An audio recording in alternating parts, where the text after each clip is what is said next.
People flocked to the theatre to get vicarious thrills from the murders being played out on the big screen. And sometimes that violence spilled off the screen and into the street. This was the case with the gruesome murder of Elizabeth Short. The tale was so bizarre that it was given its own title, The Black Dahlia. The 22-year-old aspiring actress was discovered in a vacant lot near Hollywood. Her new body had been cut in half, drained of blood, and was bruised and battered. Rope marks on her arms indicated she'd been tied up. A savage knife wound that carved from the corner of her mouth to her ears disfigured her face. From the beginning, the public was morbidly fascinated by the murder. Who was this woman? Why had she been treated so brutally? With help from a local newspaper, police sent her fingerprints via a sound photo machine and discovered she was on their records as a former mailroom employee at a Californian Army base. They also found a mugshot taken following her arrest for underage drinking in Santa Barbara. Authorities and newspaper men uncovered photos of Short that showed a beautiful and vivacious woman who dyed her hair jet black and wore mostly black clothes. Known as Bet to her family, she moved to California aged 19 to try to break into the movie business. Short worked in various jobs and partied with many men. 7 days before her death, she wrote a former boyfriend that she planned to move to Chicago and look for work as a fashion model, but that ambition was cruelly thwarted. Police trawled through hundreds of suspects, concentrating on the men Short had been seeing and narrowing it down to 22 people of interest. But they were hampered by many false leads, including confessions from both the mentally disturbed and attention seekers. The case continues to inspire movie makers. The latest version of the story came to the screen in 2007 at the hands of veteran director Brian De Palma. The fictionalized account starred Josh Hartnett, Aaron Eckhart, and Scarlett Johansson. De Palma said the modern film noir fleshed out the tragic story using a mix of real and imagined elements. Well, you have to keep the kind of interlocking storylines, and they are very complex because one thing reveals something about something else, and you have to find images that hook into the audience's mind, like Gwyn Payne, in which I found that old silent movie where you saw the Hugo story brought to the screen. So you have that image of that leering face that's going to pay off later in the way that the dahlia is cut across the mouth. But it's sort of planting all these sort of subconscious images into the audience's mind, and then as Josh puts the puzzle together, you begin to see how they all work to solve the mystery.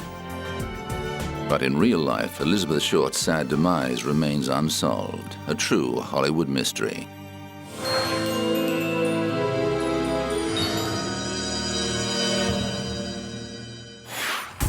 On April the 19th, 1995, former U.S. Army soldier and decorated veteran of the First Gulf War, Timothy McVeigh, demonstrated his hatred of government authority by detonating a 5,000-pound truck bomb outside the Alfred P. Murrah Federal Building in Oklahoma City. The blast destroyed the front of the 9-story building, killing 168 people, including many children who were in a child care center just above the bomb site. More than 800 people were injured. As a massive rescue operation swung into action, police began the investigation, which became the biggest in American history. 90 minutes after the explosion, McVeigh was arrested for driving a vehicle without registration plates. Just before his release, 48 hours later, authorities connected him with the bombing after discovering that the truck that carried the bomb had been rented under one of McVeigh's aliases. Then the search was one for McVeigh's Army buddy, Terry Nichols, who helped the veteran load the explosives on the truck. Their friend Michael Fortier was also charged with failing to inform authorities of the imminent attack. After an extensive trial, McVeigh was convicted on 11 counts of murder and conspiracy. He was sentenced to death and executed in 2001. Nichols stood trial twice. He was first found guilty of conspiring to build a weapon of mass destruction and 8 counts of involuntary manslaughter of federal officers and sentenced to life imprisonment. Then in 2004, he was found guilty of 161 counts of first-degree murder and sentenced to 161 consecutive life terms without the possibility of parole. In return for lesser charges, Fortier pleaded guilty and testified for the prosecution. He served 8 years of a 12-year sentence and was released into the Witness Protection Program. Today, the site of the bombing has been transformed into a national park that contains a memorial commemorating those who lost their lives in one of the worst acts of terrorism in U.S. history.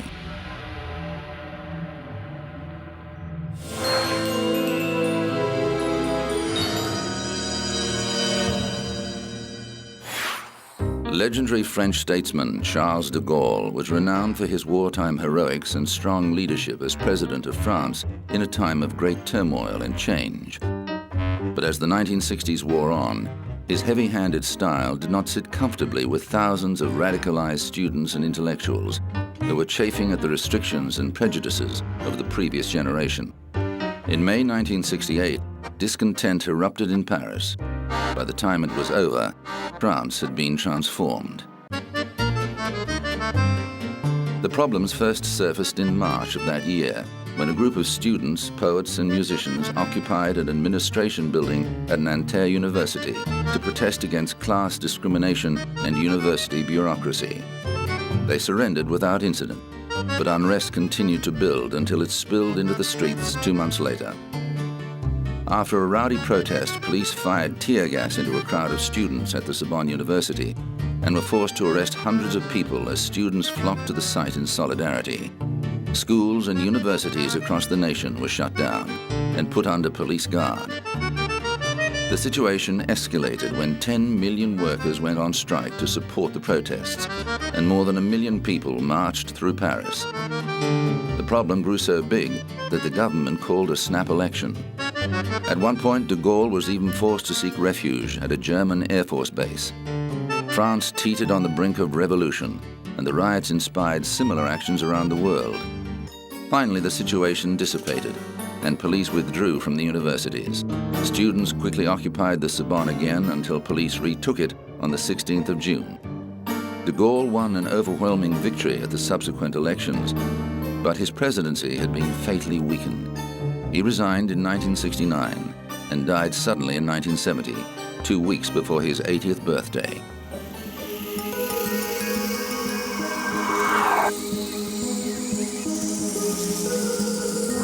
Coming up, the hijack that ended at Dawson's Field.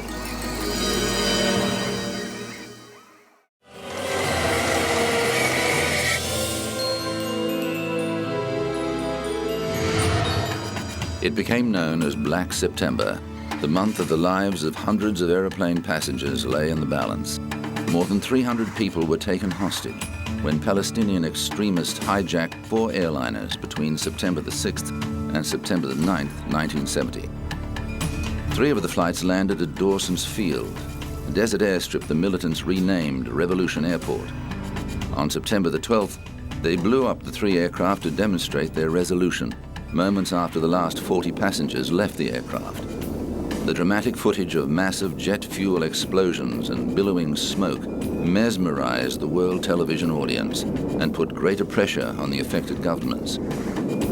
The People's Front for the Liberation of Palestine, the segment of the Palestine Liberation Organization, said it had taken the drastic step because it believed military action was about to be launched to retake the plains. The guerrillas were constantly battling Jordanian forces in the streets of Amman, with the hotel housing most of the hostages taking heavy fire. Although the terrorists had successfully captured 2 flights, with the third brought in later by an unaffiliated sympathizer, 2 hijackings did not go as planned. The taking of LL Flight 219 was foiled when pilot Uri Bar-Lev put the Boeing 707 into steep nosedive and threw the 2 terrorists off balance. The flight landed safely at Heathrow, where Layla Khaled was taken into custody. The other would-be hijacker, Patrick Arguello, died from injuries received during the struggle. A 4th flight refueled in Beirut, where another 9 militants boarded the plane and diverted to Cairo after its pilots successfully convinced the hijackers that the 747 was too big to land in the desert. It was wired with explosives and blown up a few moments after the passengers disembarked. The PFLP's demands included the release of Layla Khaled and Palestinian prisoners in Germany, Switzerland, and Israel within 72 hours. At a press conference in Amman, the Marxist-Leninist group transfixed the world as it outlined its manifesto. To make it clear to the whole world that PFLP is not a bloodthirsty organization, we have released all women and children and sick gradually since the first day. PFLP had also transferred the rest, that is the 40 passengers, who are classified as suspects under interrogation or hostages by the revolution, have transferred them into a more cozy place. Nevertheless, these people are now living in much better conditions than that on the airfield or in our refugee camps, and they will be kept there until our prisoners are released. PFLP had destroyed completely today the 3 planes, practicing one of its strategical lines to hit the imperialist and Zionist interests all over the world, and in reaction to the stand of the imperialist and Zionist powers. Behind the scenes, there was tension between allies Britain and the United States after British Prime Minister Edward Heath decided to secretly negotiate with the terrorists. US President Richard Nixon, on the other hand, favored direct military action. He instructed his Secretary of Defense, Melvin Laird, to arrange for PFLP positions to be bombed in retaliation for the hijackings. However, Laird told his president inclement weather made this impossible. He later admitted that this was an excuse to avoid carrying out the order, as he thought it would damage American interests given the country was already fighting a debilitating war in Vietnam. Nixon also announced that armed air marshals would travel on US commercial flights and that security would be stepped up at US airports. Calling hijacking piracy of the skies, he called on the international community to suspend airline services with countries that refused to punish or extradite hijackers. The British government quickly assessed that a military solution was impractical and concentrated on resolving the standoff through diplomacy. It successfully negotiated an extension of the 72-hour deadline, and 6 days later, after an assurance that Khaled would be freed, most of the women and children were released. Jordan's leader King Hussein ended his policy of tolerating Palestinian militant activities in his country and launched an all-out war on the Palestinian Liberation Organization. The situation reached crisis point when Syrian tanks crossed the border. Hussein took the unprecedented step of secretly requesting that Israel launch a counterstrike, an appeal it denied. Within a year, the PLO had been driven from Jordan and set up headquarters in Lebanon, an act that was to have bloody consequences for that country. But the PFLP judged the hijackings a success. Spokesman Bassam Abu Sharif recalled the confusion among some of the American passengers who had no sense of the geography or history of the Middle East. One man thought they'd landed in Africa. No, Abu Sharif told him, you are in Jordan and we are Palestinian guerrillas. The man had never heard of Palestine. By the time the situation was resolved, many more Americans knew about the Palestinians' grievances. The events of Black September were the prelude to a more violent chapter in the struggle for the Palestinian cause. The 1970s saw several more hijacks and some deadly actions, including the massacre of Israeli athletes at the 1972 Munich Olympics and the murder of 27 people in the lobby of Israel's Lod airport. Layla Khaled now lives in Jordan with her husband and sons and has renounced her support of hijacking as a valid means of protest. However, she says she stands by her actions in 1970 and believes the hijackings brought the Palestinian cause to world attention and demonstrated that governments could be held to ransom when the lives of their citizens were under threat. After the Dawson's Field hijackings, air travel was never the same again.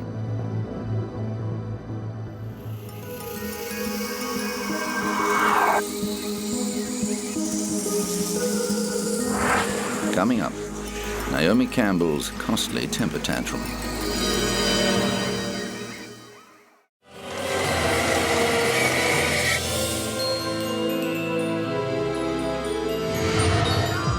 World-famous supermodel Naomi Campbell attracts attention wherever she goes. Since starting on the catwalk at the tender age of 15, Campbell has built a lucrative career in the beauty industry. She's appeared on the cover of Vogue, posed nude for Playboy, and starred in a string of music videos. Her ghost-written novel Swan was a bestseller, and she's worked on many charity projects for the people of sub-Saharan Africa. Campbell counts former South African leader Nelson Mandela as one of her friends. But as well as her exotic beauty, the model is also renowned for her fiery temper, a trait that has got into hot water on more than one occasion. In 2000, Campbell pleaded guilty to assaulting her assistant Georgina Galanis with a phone. The Toronto court cleared her record in exchange for her expression of remorse. Just 6 years later, Campbell was back in court, this time accused of attacking her housekeeper, Anna Scavolino, with a jewel-encrusted mobile phone after becoming enraged over a missing pair of jeans. The housekeeper was treated for a head injury following the incident. Campbell did not appear at the initial hearing, and a bench warrant was issued for her arrest. But after her lawyer explained why she couldn't attend, Manhattan Criminal Court Judge Evelyn Laporte took back the warrant.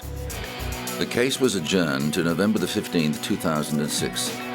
The defense and prosecution were unsuccessful in cutting a deal, so the supermodel was forced to front court on the agreed date, clad demurely in a stylish, figure-hugging black dress. Her lawyer said Campbell hoped to reach an agreement that would only require community service. The model faced up to 7 years in prison and deportation back to Britain if convicted on an assault charge. The defense attorney also said he didn't want Campbell in a situation like 80s musical icon Boy George, who was followed by reporters when he did community service for the sanitation department after pleading guilty to falsely reporting a burglary. He said Campbell was fully aware of the gravity of the situation. Naomi is taking it seriously, but I don't think that's any big whoop, because no one who's gone through the system, who's been arrested and fingerprinted and photographed and brought in front of a judge and bail was set, no one under those circumstances takes these things cavalierly. It's a very, very serious situation. Campbell was also hit with a lawsuit from another former employee who said the British model viciously assaulted her while calling her a dumb Romanian. The lawsuit by Gabby Gibson called Campbell a violent super bigot.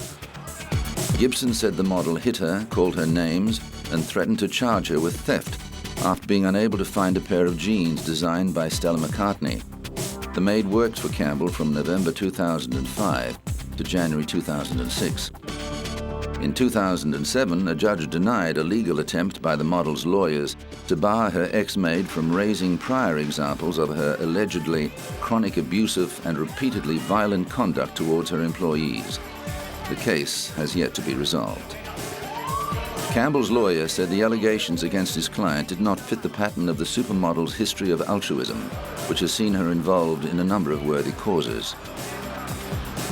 But she's also constantly contributing to the public at large, whether it be cancer research or whether or not it be AIDS research or whether or not it be for providing for underprivileged children like the Nelson Mandela Children's Fund. All over the world, she has done a magnificent job to circumvent all of that and suggest that she's a discriminating individual or a hateful individual is just absurd. It just doesn't fit within the fabric. On the matter of the telephone assault, Campbell's defense team struck a deal with the prosecution that saw the supermodel pleading guilty to reckless assault in exchange for 5 days of community service. Campbell served her sentence at a New York City Sanitation Department garage, where she swept and mopped offices and bathrooms between the hours of 8 a.m. and 4 p.m. Campbell was also ordered to pay her maid's medical expenses and to attend a 2-day anger management program. But just a year later, Campbell was banned from flying on British Airways after an incident at Heathrow's Terminal 5. The 37-year-old model was arrested on suspicion of assaulting a police officer and later released on bail after being removed from a flight to Los Angeles.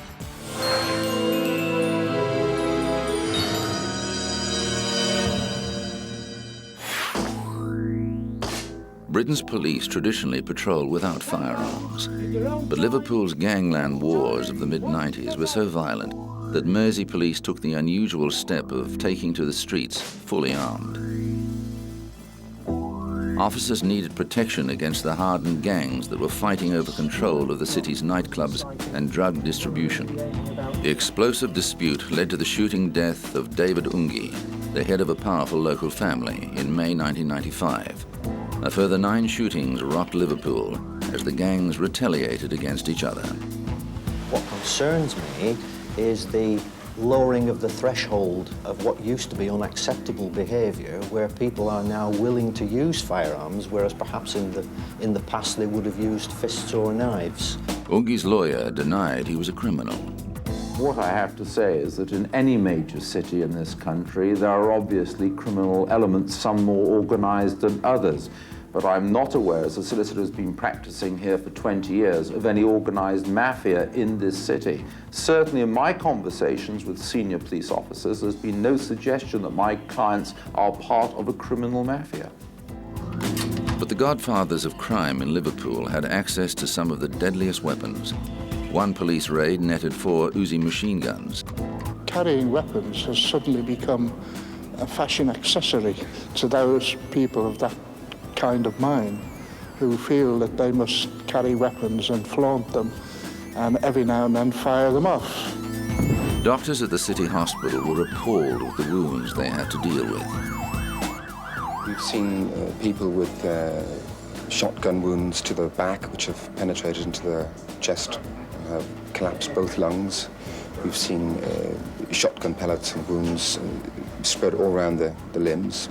We've seen limbs almost taken off with shotgun sprays.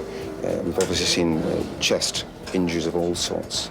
Some of them requiring the chests to actually be opened, but many of them just requiring to be taken to the operating theatre very, very quickly. But it was the emotional wounds inflicted on the locals that concerned community leaders. The great majority of people in Toxteth are not lawbreakers, they are not violent people, they are not involved in criminal gangs or anything like that.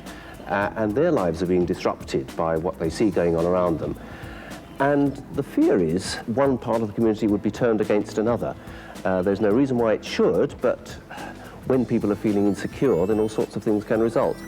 As the main port of entry for illegal firearms and drug importation, Liverpool continues to be a hotspot for violent crime and home to some of Britain's most trigger-happy criminals.